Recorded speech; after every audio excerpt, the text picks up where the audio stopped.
Junk silver. A lot of people love it. Some people hate it and are snobs when it comes to the purest of pure silver only. And in fact, there are some refineries and bullion dealers right now not even taking this stuff because of that snobbery.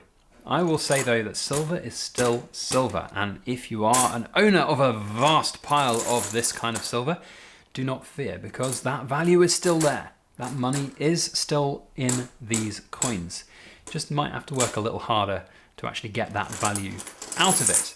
So in today's video, I'm going to talk a little bit about the world of junk silver and what's going on right now in the world of bullion dealers and the ease and inability it seems to perhaps sell this stuff, and dispel some of the misinformation and I think fear out there that is being caused that the silver that you've bought and stacked all this time is worthless. It's really not.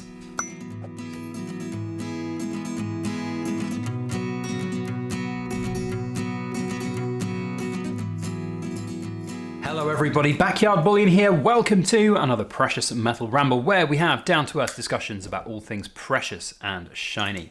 And today I want to talk a little bit about this stuff. Less than pure silver. Junk silver, as some people might call it. I kind of feel like this stuff, it's the wrong phrase to use to call it junk because it's pieces of history. Silver from a bygone age when silver actually used to be the coins in our pockets. Unlike now where we're just getting the pure stuff, the Eagles, the Britannias, the kilo bars, whatever it might be. There's a lot of snobbery out there in the world about pure silver. And that snobbery, I think, has only been worsened to a certain degree by quite a lot of misinformation out there about the current state of junk silver or less than pure silver, scrap silver, that refineries just don't want to take right now. We're in a silver shortage, and yet the refineries don't want silver. That just doesn't make sense. So I want to delve into some of my understandings and observations on the situation at the moment and talk a little bit about the benefits of stacking this kind of silver, whether it be US, UK, junk silver. It can be anything, as long as it's silver. That is the most important thing. Now, as we go throughout this ramble, I'd love to know what you've got to think about this situation. That's one of the reasons I do these types of videos. Please feel free to comment with your thoughts down in the comment section. And if you haven't subscribed to our channel and you like the kind of ramblings that we do about gold and silver, then please subscribe. It's quite satisfying to do, wasn't it? Subscribe as we, there's one coin left, an errant quarter, as we march on towards 100,000 subscribers. So, is this stuff a good buy? Now, I would say yes, because quite often and in a time-proven fashion, you can get junk silver, scrap silver at much more affordable prices than regular Eagles or Britannias, for example. A lot of the time, this stuff is really affordable, and you get a piece of history. You get a piece from a bygone era. Peace dollars are just synonymous in the coin collecting world, as well as Morgan dollars. I don't know if there's any Morgans in this giant pile. We might find them as we go, but this isn't exclusively US coins. There's a few things like old Maria thalers, and these, whilst are replicas, these are world known, certainly in the Middle East and Turkey, as units of exchange in bazaars and marketplaces. They are actual cash and money. And unlike the 999 fine silver stuff, you can sell them.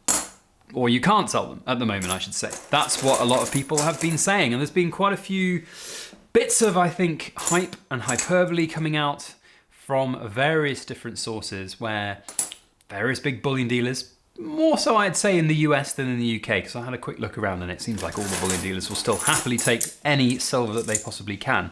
But a lot of big bullion dealers in the US just not taking this stuff at the moment. Against backdrops of all-time highs, why aren't they?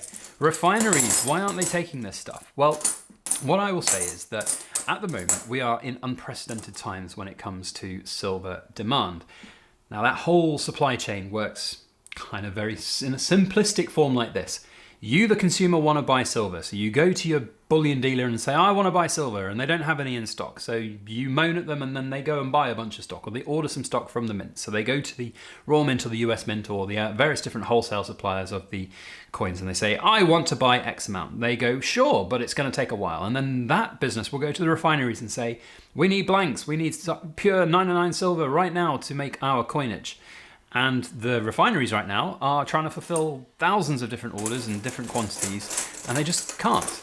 So they are prioritizing the easy stuff for them to melt, because this stuff takes time, energy, effort, money to refine and purify and then put into that 909 form. So a lot of people, a lot of businesses right now are just prioritizing the other things. And let's not forget as well that gold supply is also really in demand right now. People want gold as well. And these refineries, they're just about meeting ends when it comes to that gold supply. But with silver, they have to prioritize other things. Now, that doesn't mean that the stuff that's in your pocket, this silver, is completely unsellable. Not at all. This silver is still silver. And that's the thing that it's quite a few really good content creators that have called out the bull poo, for her YouTube monetization friendly word, bull poo that's coming out at the moment on this whole subject. There are plenty of places that you can still liquidate and sell any of your junk silver. Now, part of the economy of this game is that it's low end to buy. You get it really cheap and then you sell it really cheap. Oh look, there is a Morgan dollar in this batch of silver. Here we go. What a beautiful coin it is as well. So the whole premise of junk silver is you're never going to get a real massive premium for it. Yeah, some of them you might get a bit more of a premium, like these Morgan dollars that are in nice condition, etc. And that's definitely a thing, don't get me wrong, but the majority of the big bags of silver that you're going to get from the big bullion dealers in the US might end up being stuff like this, just a well-worn and used Washington quarter. That's your staple. You know, it's just going to be a really easy and affordable way of getting a fractional piece of silver into your stack. And when you sell it at the other end, you're going to get a low price for it because the dealers have to charge a low price for it when they sell it. It's just simple economics. Why would they buy it back off you at a higher price than they can even sell it at the first time? So if you are going to go big on this stuff, I would highly recommend that you look at avenues to sell it in a different way than directly to a refiner that won't take it in a time when silver's at high prices. It's just very easy to sell this stuff independently. You're going to have to work for it though. That's one thing that I've always said about silver. It is a rewarding investment, but you have to put in the extra time, energy and effort to actually get those rewards out at the other end. You can't just rely on this stuff always giving you the exact same returns as you would want from all other silvers. And at the moment, there is definitely an argument to be said that 999 fine silver is a much easier sell. And there is this snobbery around pure and less than pure silver. There are people out there who, I don't really understand the logic of it, but they think that they're going to corner the market and be able to demand the prices that they get in return from the refineries. Really?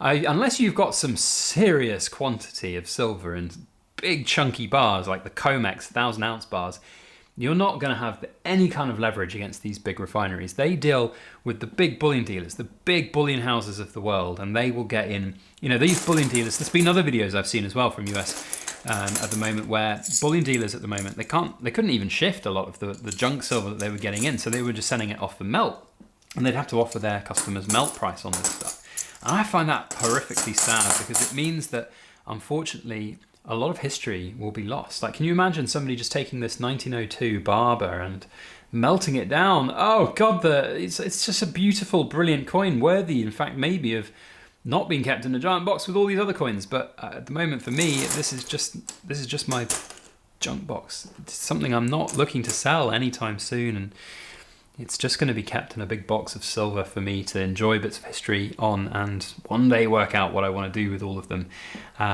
So it is a difficult market right now with silver being so high, but there are always buyers of this stuff. And if you need to look no further than everybody's favorite platform, eBay, you know, this stuff is actually going for really quite good prices on eBay right now because of the hype and the hyperbole and the strangeness of the markets of silver. And don't get me wrong, it's crazy at the moment, and there are going to be restrictions on the ease and easeability of selling this kind of stuff. Look at this, we've got an errant non-silver coin here. That's a wheat penny. This must have just been in my big bag of silver coins that I put and divested into this box. Anyway, still, it is very important to remember that buying right now, buying sensibly right now is really important. And if you are looking to sell right now, do your research and find the right places to sell. Don't just listen to what someone's saying on the old tinterwebs and assume that therefore this is just never going to work for you, because this stuff does work for you. Silver works for you. It's the same with gold and less than pure gold. People always moan about pure gold being better than sovereigns. Complete polar opposite in my mind. Sovereigns are way more liquid right now than Britannia's are.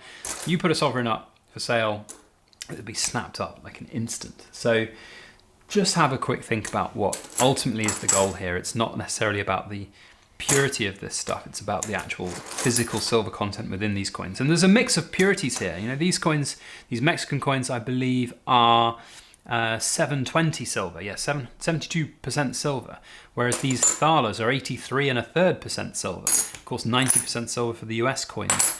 So huge variety, but there is still weight in this box of coins that I've got. There is weight here for me to have that precious metal content, that value, that monetary protection mechanism of owning this stuff, and in a fractional way as well. You know, I've got silver in here, and the vast majority of this fractional stuff I bought way back in the day from Europe at tax-free pricings, and I haven't looked at my spreadsheet, but I think my working average on this was around about £14 an ounce.